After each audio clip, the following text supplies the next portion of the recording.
All right, so if you don't have a pit barrel cooker or you don't know what one is, I highly suggest checking them out. They are an awesome smoker, especially for beginners. You can make some amazing barbecue on these pit barrel cookers. I actually first started with one of these, and that's how I actually got into barbecue. Now, it is a barrel style cooker that you can use lump charcoal and chunks of wood in there. It produces some amazing flavor, and it is a direct heat style of cooker, which I absolutely love. So the reason I like the direct heat cooking is because when you're cooking a piece of meat and the fat starts rendering out, it drips down into the coals, steams back up, and just produces a phenomenal flavor on your meat. Now, what's great about the pit barrel cooker is it has two rods on the inside, so you can hang meat, you can hang a rack of ribs. So with a pit barrel cooker, you can probably cook 6 to 8 racks of ribs on there with such a small footprint, which is fantastic. Now today I'm going to be showing you my favorite way to do ribs on the pit barrel cooker, and I think this is the best option if you're just doing one rack of ribs. That's because we are not going to be hanging them, but you will see the process. So let's go ahead, get our ribs, and get them prepped for the pit barrel cooker. All right, so here are the ribs we're going to be using today. These are spare ribs. For this style of recipe, you definitely want to use spare ribs. And these aren't any spare ribs. These are Porter Road spare ribs, so I know these are going to be absolutely delicious. They have some of the highest quality meat out there, and when you're looking for pork, high quality makes a huge difference. Also, they have a ton of offcuts that are great for someone who loves to smoke, so be sure to check them out. Let's go ahead and get these opened up. Now, if you get pork from Porter Road, you'll notice it has a much deeper red, rich color. That's just because they have such high quality pork. So all you're going to want to do is just pat these dry.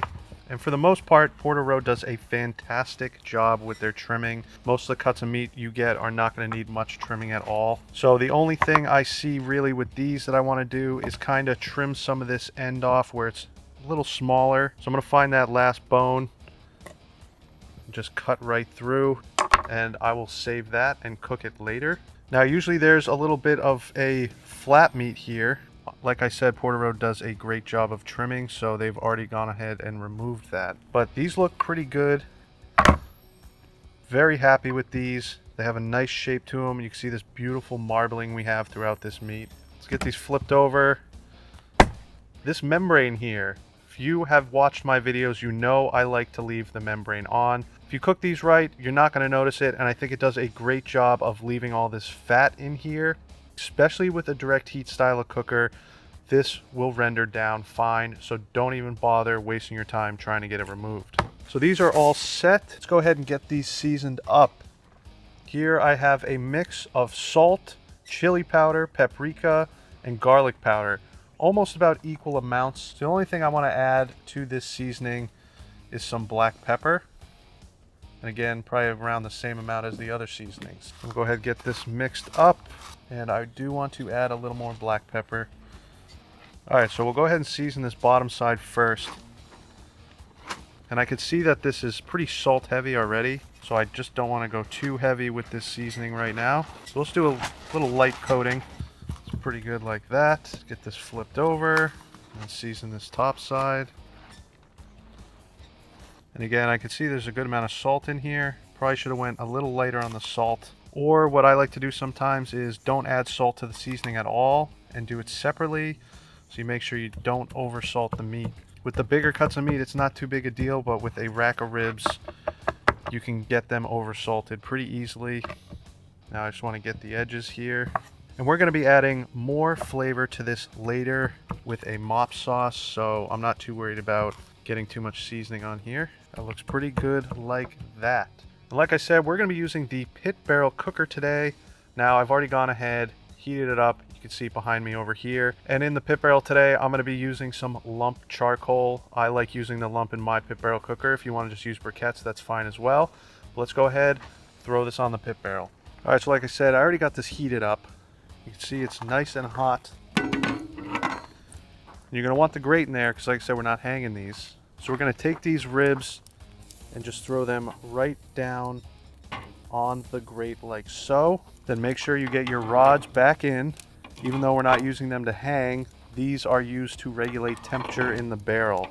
So you're going to want those in place. Let's go ahead, get the lid on, and let those smoke. All right, so this recipe is loosely based off of Rodney Scott's rib recipe. If you don't know Rodney Scott, you need to check him out because he is one of the best barbecuers out there. He has the Eastern Carolina style barbecue, which I absolutely love. So this is just very similar to his style of recipe for spare ribs. What we're gonna do here is let these go for about 2 hours untouched on that pit barrel cooker. After that, we will start applying our mop sauce. We're going to mop one side, flip it over, mop the other, and then let it cook for another half an hour to an hour, and repeat this process until these ribs are done. Now occasionally I will have to pull them off and wrap them in some foil just to get them all finished up so that they are nice and tender, but for the most part we should be able to do these unwrapped. So I'm just going to let these ribs go for a couple hours, and in the meantime let's go ahead and make our mop sauce. All right, so like any mop sauce, we're going to start off with some vinegar. I like to use apple cider vinegar. Next I'm going to go in with some ketchup. Then mustard, and you can use any mustard you'd like. Using some Dijon today. I like to add in a little hot sauce, whatever kind you want. I'm going to use Cholula's today. Big fan of the Cholula's hot sauce. Now you want to add some lemon juice, and then I like to just throw the lemons right into there. You could throw in sliced lemon as well, but I think it's easier to just throw these halves right in. I like to add a little sweetness. So I'm going to add just a bit of honey. Now we will add our dry ingredients. We'll go in with just a little bit of crushed red pepper. With the crushed red pepper, just add however much you want depending on how spicy you like things. Now we're going to need some black pepper. And I like to add a good amount of black pepper. Then you want to add paprika, and you want a few tablespoons of this. It's going to give it a nice red color. A little bit of garlic powder. And the last thing, I like to add a little chili powder. Not a lot of the chili powder, just a touch. And that is it. We can give this a mix. Probably should add the lemons in after you mix just to make it easier, but not an issue. That looks pretty good like that. Now you can see the beautiful red color that this mop sauce has. This is what I love about using this recipe. Now you are going to want to warm this up a little bit. So I'm going to get a lid on here. You could take this and throw it on the lid of your pit barrel cooker. It's pretty cold today, so I don't know if that's going to do enough. I have my offset smoker going, so I'm just going to go ahead and throw this right on the firebox, and that should be fine. So I'm just going to keep this on the heat through the whole process. I'm going to let this warm up, but let's go ahead, check these ribs, get them mopped and flipped. All right, it's been an hour 45. Let's check these ribs. Oh yeah, they are looking very good. Get these rods out.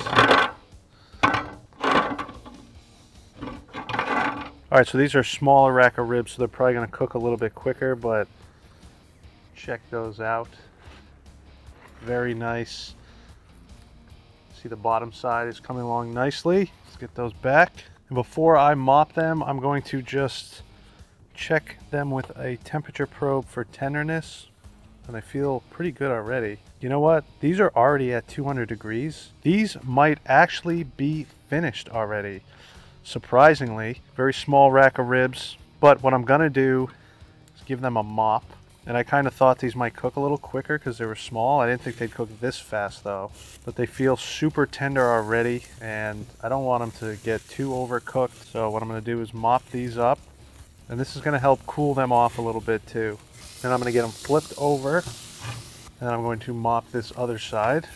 I have never had a rack of ribs cook this fast before. I'm pretty stunned by this. Less than 2 hours and they already feel done. So I'm gonna get these rods in, and I put them over to this side because there's more heat over here. I'm gonna get this lid on. I'm gonna let them go 10 more minutes like this. We'll come back out. I'm gonna flip them, give them a mop again, let them go another 10 minutes or so, then we're pulling these off. So I'll see you then. All right, so it's been 15 more minutes, and you can see what that's done for the ribs here. That bottom side now has a beautiful color. Just check that out. These are hot. You can see that bottom side crisped up nicely. So I'm gonna get these off, wrap them in foil with a little more of that mop sauce, let them rest for probably an hour or so. Then I will see you back out here to give them a try. All right, so these ribs are done, but let me go over a few things. Like I said, I am extremely surprised at how fast these actually cook. Now, with spare ribs, I'm usually looking at about 6 hours with this method, but I know that these are a lot smaller and thinner than the cut that I usually get. So I figured that they would cook fast, but I did not think that they would finish in under 2 hours. So I probably would have checked them around the 1 hour mark, started mopping and flipping there. Brings me to my next thing, is that mop sauce that I made. Since I incorporated ketchup and honey, you do need to be careful when using it because it can have a tendency to burn with that sugar in there. As you saw, after I mopped, I only let them go 15 more minutes and they got a tremendous amount of color and got a little bit dark. Now, flavor-wise, not going to be an issue. Aesthetically-wise, for YouTube, it's not too great, but either way, they're going to taste fantastic. So let's go ahead, slice into these and see how they came out. So as you can see, these do have a beautiful color, and that mop sauce thickens up very nicely because of the ingredients we used in there. We can go ahead and look at the bottom side. That membrane is cooked thoroughly. Let's go ahead and slice into these ribs.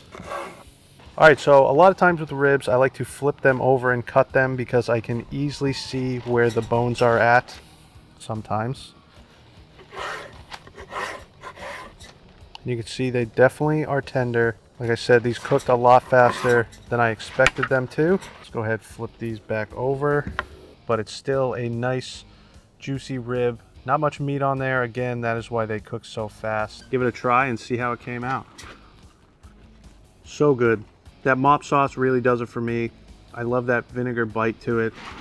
Now with that direct heat cooking, this membrane gets nice and crispy. It is absolutely delicious. This is a fantastic rib. So there we have it.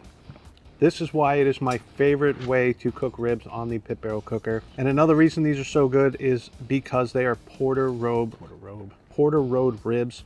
Super high quality, fantastic flavor. Highly suggest checking them out. And again, I'll leave that link down in the description so you can get a discount off your first order. Hope you guys enjoyed this video. It was helpful for you. If you did, make sure to give it a like. If you want to see another awesome barbecue video, check this one out over here. If you're new to the channel, make sure to subscribe right over here. And again, I'll have the link to Porter Road down below in the description, along with everything else I like to use in my videos, so be sure to check it out. But most importantly, get out there and smoke something good.